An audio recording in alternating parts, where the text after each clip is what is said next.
Celebramos el 28º domingo del tiempo ordinario. En la Santa Misa encontramos a Jesús curando 10 leprosos, de los cuales solamente uno viene a darle las gracias.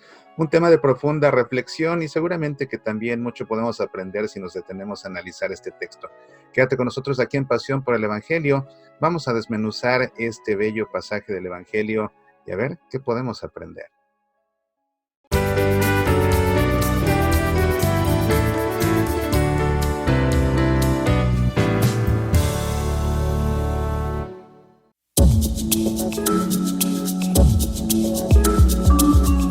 Celebramos el 28º domingo del tiempo ordinario. Estamos celebrando el ciclo litúrgico C, en el que nos enfocamos principalmente en el Evangelio según San Lucas. Vamos a leer este pasaje del Evangelio que corresponde a este domingo. Después haremos su análisis bíblico y terminaremos, como siempre, con un momento de oración. Te invito a que nos pongamos en presencia del Padre, y del Hijo, y del Espíritu Santo. Amén. Así dice el Evangelio. Yendo Jesús de camino a Jerusalén, pasaba entre Samaria y Galilea.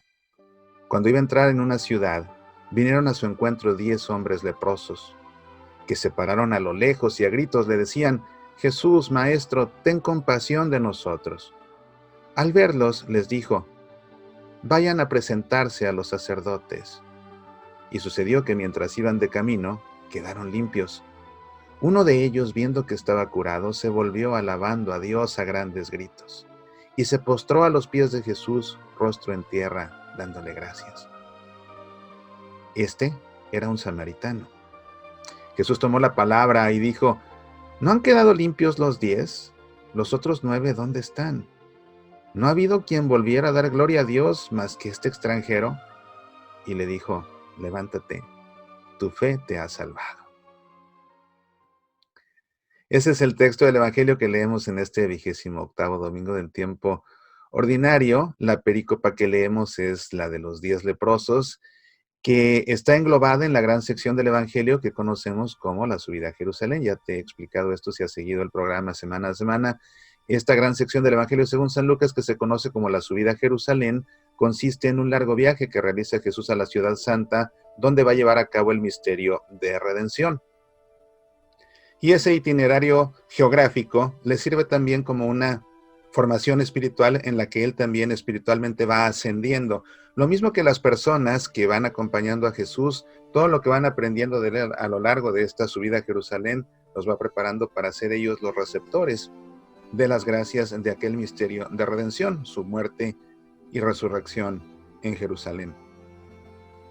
Ubicando esta perícopa en su contexto inmediato, justamente antes, encontramos la perícopa que habla de servir con humildad, que fue la que leímos el domingo anterior en la Santa Misa, y después encontraremos una brevísima perícopa que habla acerca de la venida del reino de Dios, que vendrá de una manera intempestuosa. Los actores que intervienen en esta perícopa son Jesús, los 10 leprosos que piden ser sanados, y el samaritano que vuelve a darle gracias. Vamos a revisar este texto versículo por versículo para ver qué podemos extraer. Realmente es un texto muy sencillo, el mensaje es claro. Hay que darle gracias a Dios, no solamente pedir, sino que hay que darle gracias. Pero vamos a ver el pasaje para ver los detalles que tiene, porque hay algunos detalles que dicen mucho y que enfatizan algunos puntos. Iba Jesús camino a Jerusalén, como te digo, obviamente, ¿verdad? Por donde está englobado, por donde está ubicado este pasaje. Lógicamente Jesús va a Jerusalén. Pasaba entre Samaria y Galilea. En Galilea, que era de donde Jesús provenía, los habitantes pertenecían al pueblo de Dios. En Samaria eran samaritanos. Y los samaritanos eran despreciados por los judíos, porque en algún momento dado, parte del pueblo judío se mezcló con samaritanos y comenzaron a adoptar prácticas paganas, y eso lo consideraron una infidelidad al pueblo de Dios. Y hubo muchas rencillas entre los judíos y los samaritanos por mucho tiempo. Entonces es notorio que Jesús pase por esta tierra hostil y a fin de cuentas acabe sanando a alguien que pertenece a esta tierra hostil, que será el único que le dé gracias. Dice que cuando iba a entrar a una ciudad, vinieron a su encuentro 10 hombres leprosos. Fíjate, todavía no entraba a la ciudad. Estaba pues a las afueras de la ciudad, y esto es importante porque a las afueras de la ciudad es donde vivían los leprosos.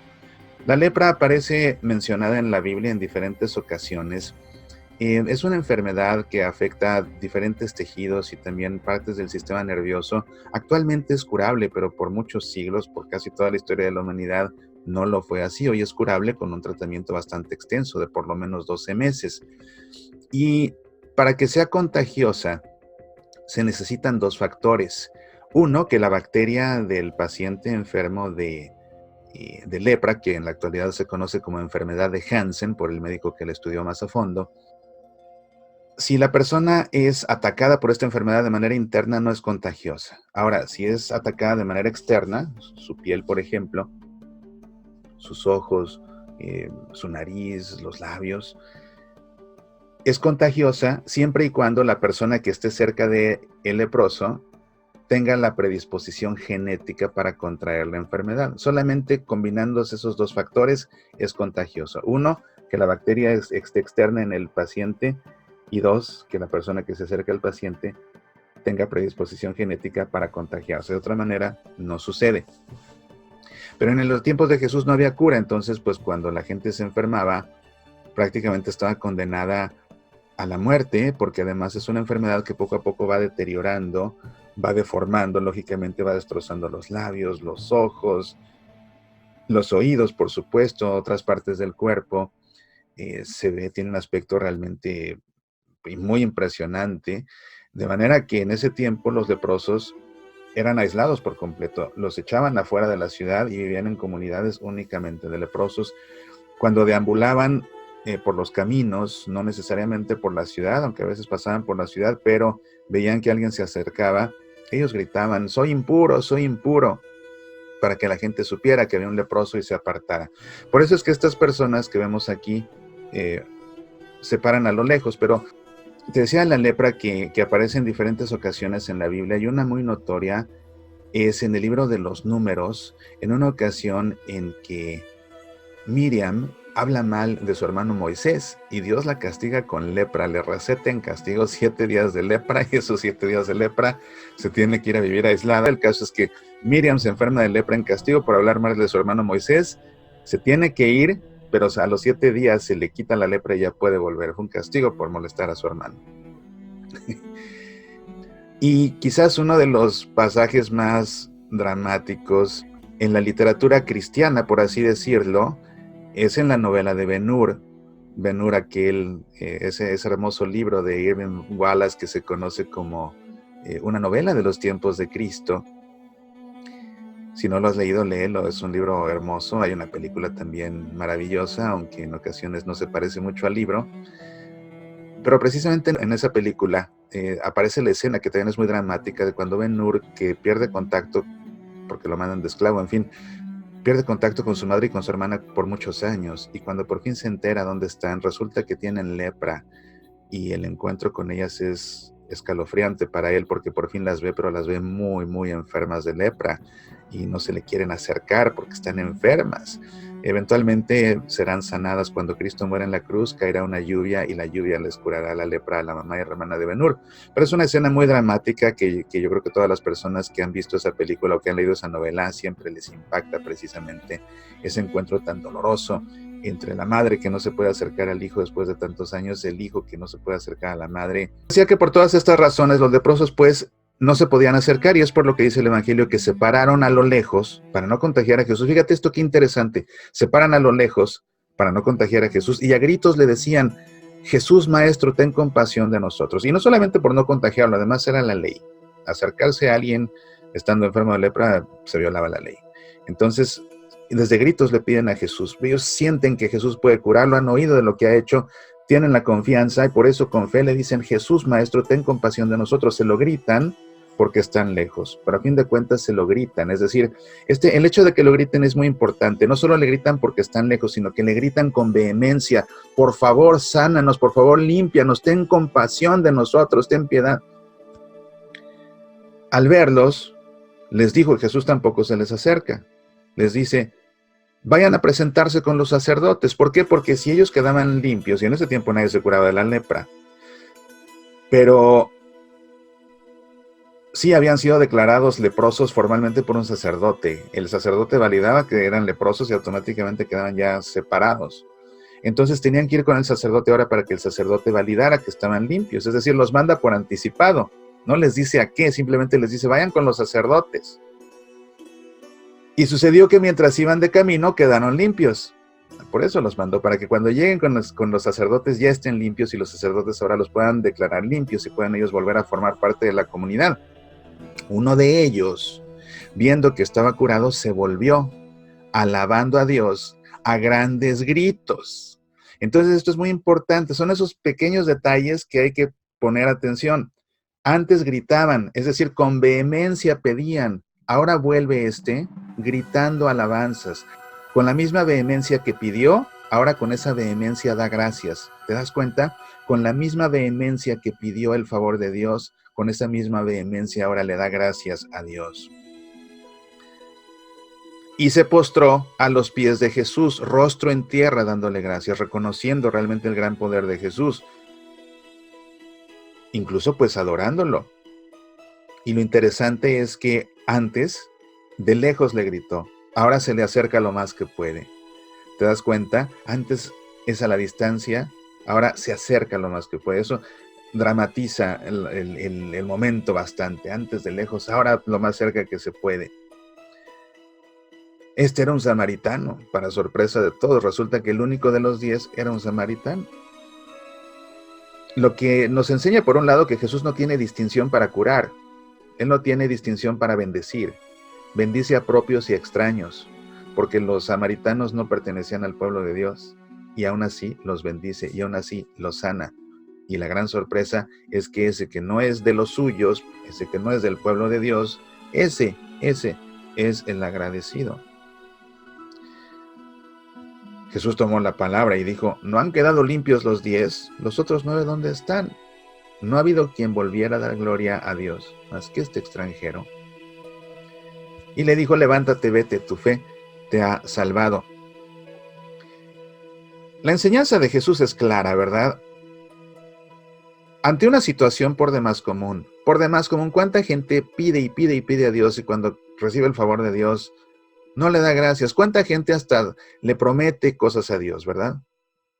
Le promete cosas a Dios. Y una vez que Dios se las concede, no cumple lo que prometió.